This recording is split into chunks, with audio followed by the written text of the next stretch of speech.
Today, we're jumping straight into, well, a really tricky area for a lot of people, finance and faith.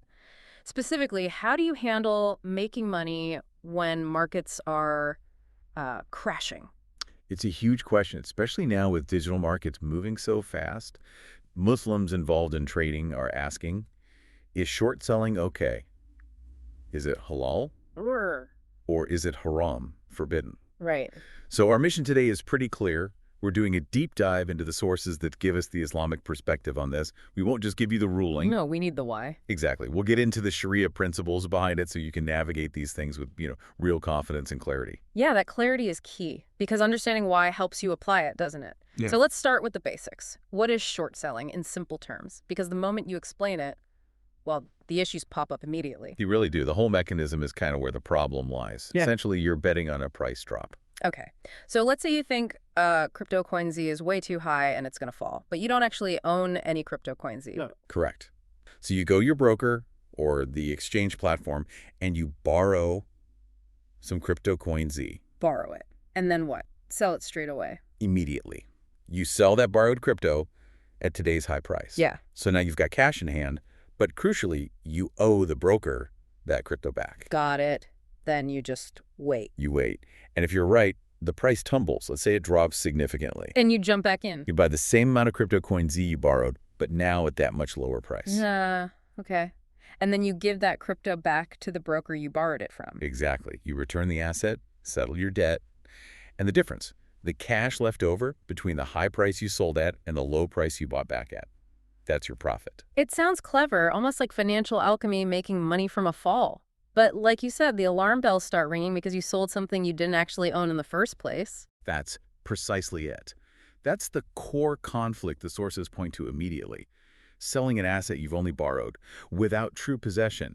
That's where the ethical, the spiritual problem begins with conventional short selling. Okay, let's unpack that. The sources seem really clear that conventional short selling is haram, forbidden.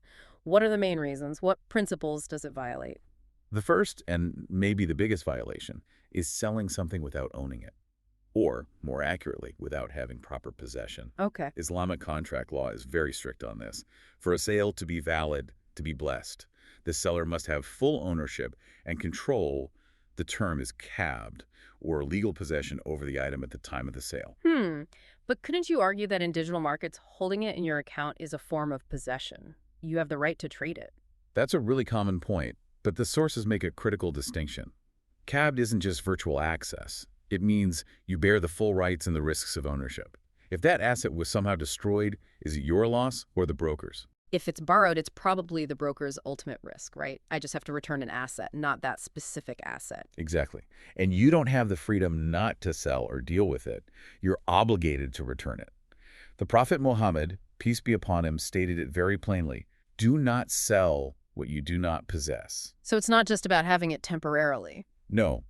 In short selling, you're essentially selling based on an obligation to acquire the asset later. You're not selling something you genuinely own and control right now. That makes sense. The obligation to return it changes the nature of the transaction and negates that true risk-bearing ownership. Okay, that covers ownership. But isn't there usually another major issue involved? Something about interest, riba. Yes, absolutely. The second major violation is the very likely involvement of riba. Short selling almost always involves using a margin account, or there are fees tied to the borrowing itself. How does that work? Well, if you need to borrow capital from the broker, say as collateral, or to cover potential losses if the price goes up instead of down, the interest charged on that loan is definitely riba. Okay, that's straightforward interest on a cash loan. But even beyond that, often when you borrow the asset, the stock or the crypto, the broker charges a fee for lending it to you. It might be a daily rate or a percentage. Right, a borrowing fee. How is that fee considered riba? Because riba isn't just interest on money. It's any kind of guaranteed fixed increase demanded in certain types of exchanges or loans, often just for the passage of time, without real risk-sharing or productive activity. So when the broker charges you, say, 0.01% per day just for holding their borrowed asset, regardless of whether your trade wins or loses, that fixed fee is seen by the sources as a form of riba. It's an unearned increment on the loan of the asset. And the sources are very strong on avoiding riba. There's that quote about Allah depriving usury of blessing. Indeed, Allah will deprive usury of all blessing, but will give increase for deeds of charity.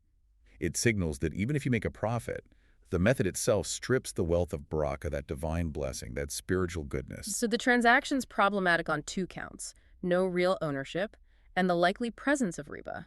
Correct. It hits two fundamental prohibitions. Okay, this helps clarify things.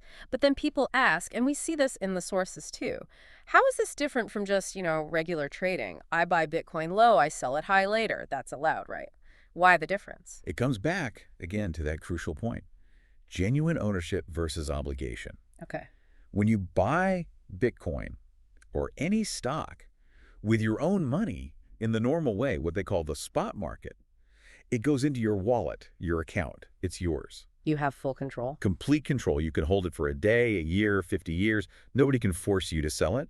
You bear the full risk if the price crashes while you own it. That's genuine risk-bearing trade. The freedom to hold or sell is key then. Absolutely. Contrast that with short selling. You're operating under an obligation. You have to buy back that asset eventually to return it to the lender, often by a certain time or if the broker demands it. That obligation removes the freedom. Yes, and it shifts the transaction. It moves away from genuine trade, which Islam encourages, towards something more like a financial bet built on debt and compulsion. I remember the sources mentioned some complex contracts like WAD or Salam that institutions might use for similar market movements. Just briefly, why are those sometimes permissible when regular shoring isn't? They sound complicated. They are complicated, and really not for individual traders. But the key difference lies in how they structure risk and obligation. Things like Salam involve prepaying for a commodity to be delivered later, or WAD is a binding promise. So they structure it differently. Yes, they aim to ensure a real exchange of value or genuine risk sharing, often without using interest-bearing debt.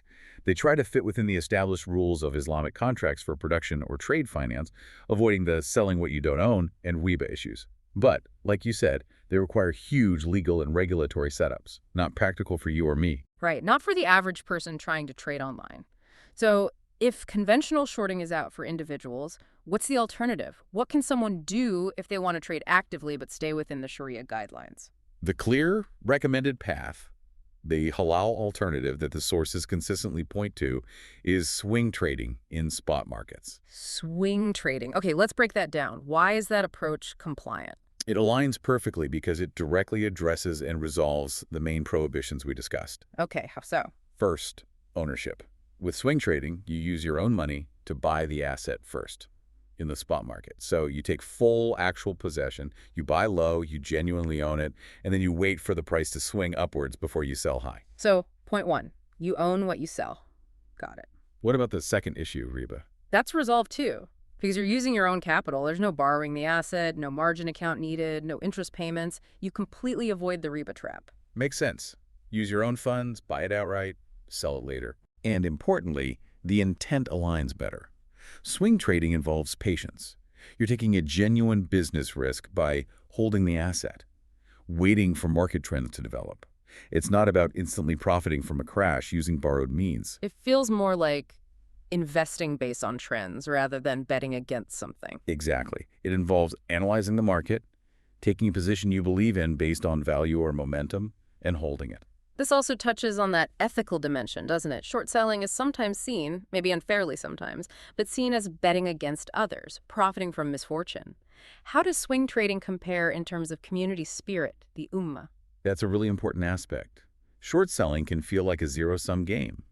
Your profit often directly corresponds to someone else's loss, particularly if the shorting pressure contributes to the price decline, and it starts with that problematic transaction of selling what wasn't yours. Whereas swing trading is based on participation in the market through actual ownership. You buy an asset, potentially supporting its value temporarily, and you profit when the overall market trend or the asset's value increases. It feels more aligned with productive economic activity, with wealth creation that can, ideally, benefit the wider community. And it encourages patience, right? Waiting for the right moment.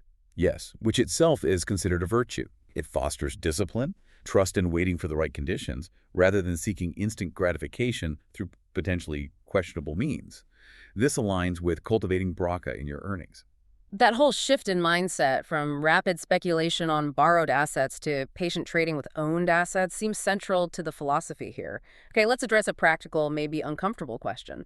What if someone listening realizes, uh-oh, I've actually made money from short selling before and I didn't know it was problematic? What should they do? The guidance from the sources on this is actually quite compassionate and clear. It's about purification. Purification. How? You need to identify the profits that came specifically from those non-compliant short-selling transactions. Calculate that amount as accurately as possible. Okay, figure out the exact profit. And then you donate that specific amount to charity. Give it as sadaqah. Donate the profit. Yes, with the sincere intention of purifying your wealth from those forbidden earnings. It's about acknowledging the mistake and ensuring that money doesn't remain mixed with your halal assets. So it's not about punishment, but about rectifying the situation. You redirect those gains to help the poor or needy. Precisely. It transforms the problematic gain into something beneficial for the community. It's a way of making amends, spiritually and practically. It also reinforces that core idea of Islamic finance, ensuring our worldly actions, dunya, align with our hopes for the afterlife, akhirah. That makes a lot of sense. It's about ensuring the wealth you keep is clean, is blessed. Right. The underlying message is always that sustainable, truly blessed wealth comes from honesty, fair dealing, and ethical methods, not from complex maneuvers that bend or break the rules. So, if we boiled down everything we've covered from the sources, the main takeaway seems to be this. Halal earning isn't just about if you make money, but how. It's about sincerity, sticking to the principles like ownership, avoiding riba. And methods like swing trading, based on ownership, fit that mold. They support ethical action, they encourage patience, and they arguably contribute more positively to the community, the ummah. It's a powerful reminder, isn't it? In today's world, there are countless ways, especially in finance, to make money quickly. Endless ways. But this guidance forces us, especially you, the listener, to pause and ask a deeper question. It's not just about the profit on your screen. No, it's about the source. Yeah. The method. Right. You have to ask, does this way of earning bring not just profit, but does it bring baraka? Does it bring that divine blessing? And figuring that out, well, that's a decision that goes way beyond just your account balance.